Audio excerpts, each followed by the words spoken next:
کافی سارے نوجوان ایون کہ آپ کے اسٹوڈنٹس بھی ہیں، فالوور بھی ہیں، یا کوئی ایسے بھی ہیں جو فالورز نہیں ہیں لیکن سنتے ہیں آپ کو، وہ یہ جاننا چاہتے ہیں کہ ان کے پاس کوئی بیک گراؤنڈ تاریخی نہیں ہے کہ علی مرزا کہاں سے سٹارٹ ہوا، کس سیکٹ سے تعلق رکھتے تھے، کس سیکٹ کو چینج کیا، پھر کہاں پر گئے، یہ تبدیلی ساری یوں سمجھ لیں ایک طرح کی ان کی زندگی میں ایولیوشن کیسے ہے۔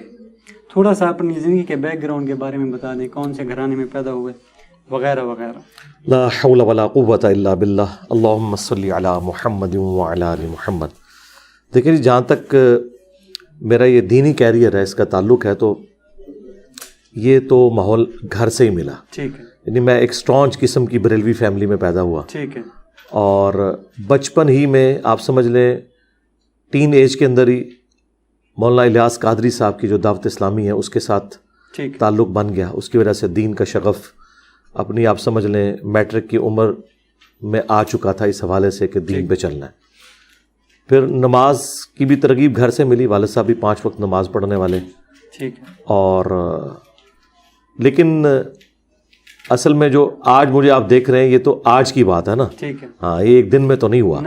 ہاں جی، ٹھیک ہے، 1994 میں جب میں ایف ایس سی میں اسٹوڈنٹ تھا، اس وقت میں نے پہلی دفعہ پبلکلی درس و بیان کا سلسلہ شروع کیا، لیکچرز دینے کا، ٹھیک ہے، اور وہ دعوت اسلامی کے پلیٹ فارم سے۔ اس سے پہلے زیادہ سے زیادہ وہ جو کتاب ان کی فضان سنت ہے وہ دیکھ کے پڑھ لیتے تھے۔ ٹھیک ہے، یعنی مجھے یاد ہے کہ 1994 میں پہلی دفعہ جب ہمارا ایک تبلیغی قافلہ، جسے یہ مدنی قافلہ کہتے ہیں اور تبلیغی جماعت والے اسے جماعت کہتے ہیں، وہ قریبی ایک گاؤں میں گئی، تو وہاں جمعے والے دن عصر کے بعد مجھے بسم اللہ کے فضائل کے اوپر چھوٹا سا ایک لیکچر دینا تھا 5 منٹ کا، وہ میں نے تیاری کر کے دیا جو کچھ بھی مجھے پتا تھا۔ یہ میری ابتدا تھی۔ ٹھیک ہے، یہ یعنی ٹین ایج چل رہی ہے؟ جی، ٹین ایج۔ اس کے بعد انجینئرنگ یونیورسٹی میں ایڈمیشن ہو گیا، وہاں پہ بھی میں نے اپنی تعلیم کبھی کمپرومائز نہیں ہونے دی، تعلیم میں بھی میں الحمدللہ ٹاپرز میں رہا ہوں ہمیشہ۔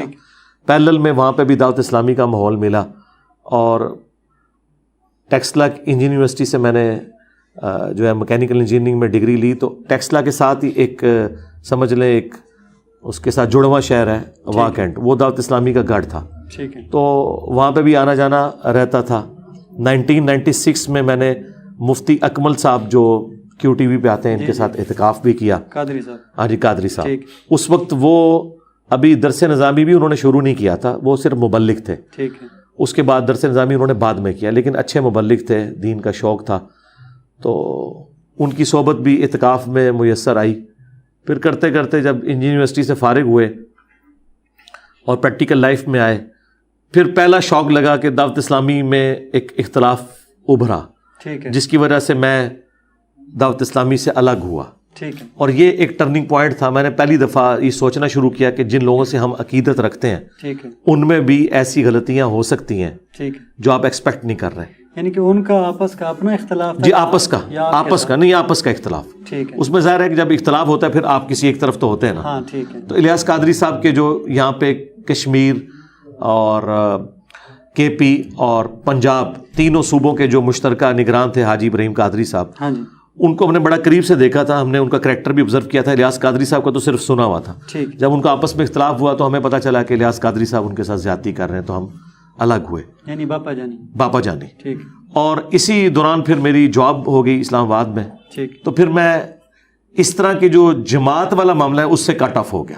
ٹھیک ہے، لیکن پیرلل میں جہاں پر آفس کی طرف سے میری یعنی رہائش تھی، وہاں پہ قریبی ایک مسجد تھی G10-4 کے اندر، اس کے اندر میں نے درس و بیان کا سلسلہ شروع کیا، بریلویت فرقے کے پلیٹ فارم سے، لیکن کسی تنظیم کے پلیٹ فارم سے نہیں۔ ٹھیک، اور یہ میں آپ کو بات کر رہا ہوں 2007 کی۔ ٹھیک ہے، اور اسی دوران تبلیغی جماعت کے ساتھ بھی تھوڑا سا تعارف ہوا، ٹھیک ہے، اور 2007 میں پیر نصیر الدین نصیر صاحب سے میری ملاقات ہوئی گولڈا میں، گولڈا وہاں سے قریب تھا، جی جی، ان کی کچھ کتابیں بھی پڑھنے کا اتفاق ہوا، تھوڑا دماغ کھلا۔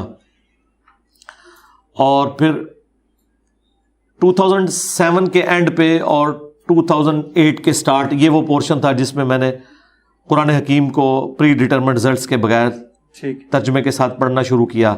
اسی دوران ڈاکٹر اسرار صاحب سے تعارف ہوا، ان کی بیان القرآن بھی سننی شروع کی۔ جی، جاب کے دوران، یہ سب کچھ جاب کے دوران۔ ظاہر ہے جاب سے جب ہم فارغ ہوتے تھے تو میری فیملی تو وہاں پہ نہیں تھی, وہ تو جیلم میں تھی, تو میں پارٹ ٹائم یہ دین کے ساتھ ہی شغف تھا نا. ٹھیک. اور یہ پورے کا پورا سلسلہ چلتا رہا. اشفاق احمد صاحب سے تعارف ہوا, ان کا وہ ڈرامہ من چلے کا سودا, وہ بھی ایک ٹرننگ پوائنٹ ہے میری لائف میں. تو یعنی ایک صوفیانہ جو دین کی تعبیر ہے اس کے پیچھے میں پڑ گیا. اور اسی دوران پروفیسر احمد اختر صاحب سے بھی اٹھنا بیٹھنا ہوا, جو گجر خان والے ہیں. 7-8 سال ان کے ساتھ بھی, 2001 سے لے کے 8 تک آلموسٹ یہ سارے کے سارے معاملات چل رہے تھے. اور 2007 نومبر میں جو تبلیغی جماعت کا رائیونڈ والا اجتماع تھا, میں اس میں بھی گیا تھا. ٹھیک. اور یہ ساری کی ساری چیزیں پیرلل میں چل رہی تھی. صرف ایک اہل حدیث مکتب ایسا تھا جسے میں نے اسٹڈی نہیں کیا تھا. ٹھیک. وہ میں نے 2008 میں پھر انہیں بھی اسٹڈی کرنا شروع کیا. تو مجھے آئیڈیا ہوا کہ بکش اعتبار سے سب سے زیادہ قرآن و سنت کے قریب اہل حدیث ہے. ٹھیک. اور یہ بڑا میرے لیے اسٹانشنگ لمحہ تھا کہ جس فرقے کو میں قادیانیوں کی طرح کافر اور گمراہ سمجھتا تھا, وہ مجھے باقیوں سے بہتر نظر آنا شروع ہو گئے جب میں نے قرآن, بخاری, مسلم کو پڑھنا شروع کیا. میری کبھی خواہش نہیں تھی کہ اہل حدیث حق پہ ہوتے ہیں, یعنی توحید کی جھلک, توحید کی وجہ سے بھی, نماز بھی سنت کے مطابق. میں ڈاکٹر سرار صاحب سے بھی بات کی, ڈاکٹر سرار صاحب بھی مانے کہ جی قرآن و سنت کے سب سے قریب اہل حدیث ہیں. وہ خود بھی مانے کہ نماز کا طریقہ بھی رفع الیدین کے ساتھ ہے. نماز تو بیسک چیز تھی, اور توحید تو آپ 24 کیرٹ سونا ہے, اہل حدیث کی توحید زیرو کمپرومائز ہے اس میں. تو یہ میرے لیے ایک بڑا تھا. لیکن مجھے اہل حدیث کی کچھ خرابیوں کا بھی آئیڈیا ہونا شروع ہو گیا. ایک یزید کے ایشو کے اوپر, طلاق کے ایشو کے اوپر, چوتھے دن قربانی, مٹھی کے بعد داڑھی کاٹنا, اس کو وہ گناہ سمجھتے تھے. اس طرح کے کافی سارے ایشوز. میری خوش قسمتی تھی کہ مجھے پھر اہل حدیث میں استاد ایسے ملے جو ان ساری چیزوں کی وجہ سے خود بھی اہل حدیث سے تنگ تھے. وہ شیخ زبیر علی زئی صاحب تھے رحمہ اللہ تعالیٰ. تھوڑا سا بات یہیں سے کنٹینیو کرتے ہیں. آپ کنورژن ساتھ ساتھ ہوتی گئی یا صرف پڑھتے گئے؟ نہیں, کنورژن ساتھ ساتھ ہوتی گئی, لیکن یہ جو کنورژن ہو رہی تھی نا, یہ اسٹانچ نہیں ہو رہی تھی. ٹھیک ہے. کیونکہ جب تک میں بریلوی تھا, میں دیوبند, اہل حدیث, شیعہ کو کافر سمجھتا تھا. میں نے زندگی میں کبھی ان کے پیچھے نماز نہیں پڑھی تھی. لیکن جب بریلویت ہی غلط نکل آئی نا, پھر میں نے کہا اگر یہ غلط ہے تو پھر سارے غلط نکل سکتے ہیں. تو بھائی اب سارے ہی ٹھیک ہے اس اعتبار سے کہ مسلمان ہیں, کسی کو کہیں غلطی لگی ہے, کسی کو کہیں. تو میرا یہ سافٹ ویئر جو ہے نا نارملائز ہو گیا. یعنی میں جب بریلوی تھا نا, تو جتنی اہل حدیث سے نفرت کرتا تھا نا, اہل حدیث میں آگے میں نے بریلویوں سے وہ نفرت نہیں کی. میں نے ان کی مسجد میں نماز پڑھنا نہیں چھوڑی, میں ان کے پیچھے نمازیں پڑھتا تھا. یہ سافٹ کارنر دینی تعلیم کا تھا یا یونیورسٹی کی تھا؟ یہ میں سارا کریڈٹ 99% اگر دوں گا تو یونیورسٹی کی تعلیم کو دوں گا. دین کے کیریئر میں تو آپ جو ہے وہ ماسٹر بن کے نکلتے ہیں, دہشت گرد بن کے نکلتے ہیں. تو یہ سارے کا سارا سافٹ میری دنیاوی تعلیم کی وجہ سے. کیونکہ ظاہر دین میں تو آپ کو یہ تعلیم ہی نہیں دی جاتی. دین کی تو بنیادی تعلیم یہ ہے کہ یہ فرقہ جنتی ہے, مخالفین سارے کافر ہیں, جہنمی ہیں. تو دین میں سے کہاں سے یہ بات نکلنی ہے؟ ایسے ہی. ہاں جی. ساتھ میں علی بھائی یہ بتائیں, داڑھی وغیرہ شروع میں ہی رکھی ہوئی تھی آپ نے یا؟ جی داڑھی تو میں نے, یعنی میری سچی داڑھی ہے. داڑھی میری نکلی ہے جا کے آلموسٹ آپ سمجھ لیں انجینئرنگ یونیورسٹی کے بھی فائنل ایئر میں جا کے. داڑھی لیٹ نکلی ہے میری. ٹھیک. یعنی پھر کاٹی وغیرہ آپ نے نہیں ظاہر ہے کہ نہیں. میں تو یعنی پہلے بھی نکل آتی تو میں نے نہیں کاٹنی تھی. یعنی داڑھی کی تو میں نیت میٹرک لیول پہ ہی کر لی تھی کہ ظاہر ایک مذہبی تھا. جس فرقے میں کنورٹ آپ ہوتے گئے صاحب, ظاہر ہے پھر بندے کو نا سوسائٹی کا, معاشرے کا, گھر کا بہت بڑا پریشر ہوتا ہے. اسپیشلی جی بریلوی فیملی تو ماتی. توبہ جی, مشکل وقت دیکھا ہے. ان تمام معاملات کو کیسے فیس کیا وہ بتائیں. بس فیس کیا جی. ظاہر ہے کہ اب جب یہ طے کر لیا کہ آخرت بنانی ہے, ٹھیک, تو پھر آپ نے فیس تو کرنا ہے. ظاہر ہے فیملی کی طرف سے پریشر تو آتا ہے. ٹھیک. تو میں چونکہ شروع سے میری بڑی طبیعت ایکسٹروورٹ قسم کی ہے, میں کسی کو خاطر میں نہیں لاتا. یعنی جب میں بریلوی بھی تھا نا تو ایک کٹر تھا اور میں سمجھتا تھا یہ اس طرح ہے. تو جب مجھے یہ حق کی آواز پتہ چلی, ویسے ہمارے اکثر اسٹوڈنٹس حق کی آواز سننے کے بعد نا بزدل ہو جاتے ہیں. ٹھیک ہے. وہ اس میں میری تربیت کا بھی اثر ہے. میں کہتا ہوں یار سب سے محبت کرو, لیکن میں خود ایسا نہیں ہوں. ٹھیک. میں بالکل بیک فٹ پہ نہیں گیا. ہر آنے والا دن میں فرنٹ فٹ پہ کھیلا ہوں. اور اس کا سب سے بڑا ثبوت یہ ہے کہ میں حق قبول کرنے کے بعد ایک جگہ بیٹھ نہیں کیا, ٹھیک ہے, چڑھ دوڑوں ساروں کے اوپر. میں نے کہا دیکھی جائے گی جو بھی ہے. میں نے یہ اپنے تک نہیں رکھنا, میں نے ہر بندے کو بتانا ہے. اور اس میں ایک اور شخصیت کا بھی ذکر ضرور کروں گا, مولانا اسحاق صاحب کا. ان سے میری ملاقات ہوئی تھی 23 مارچ 2012 کو.